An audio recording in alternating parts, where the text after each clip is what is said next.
S times news. Bhokardan पोलिसांची जुगार अड्ड्यांवर धडक कारवाई।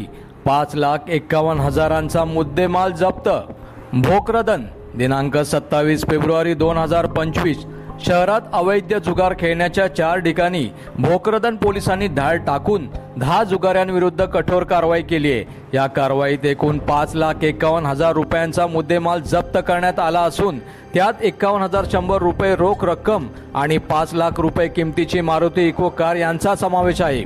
अटक करण्यात आलेल्या आरोपींची नावे अकरम खान उर्फ खान पठाण, कलीम अफजल शेख, वाजोद असलम पठाण, शुभम देवानंद दहीपाते, इकबाल खान, शेख नूर हनीफ, विष्णू लक्ष्मण मटाले, शेख असलम सांडू, शेख करीम शेख नसीम, सुनील पगारे। वरिष्ठ अधिकाऱ्यांचे मार्गदर्शन आणि पोलिसांची प्रभावी कामगिरी ही उल्लेखनीय कारवाई पोलीस अधीक्षक माननीय अजय कुमार बंसल, अप्पर पोलीस अधीक्षक आयुष नोपाणी आणि उपविभागीय पोलीस अधिकारी गणपत दराडे यांच्या मार्गदर्शनाखाली करण्यात आली।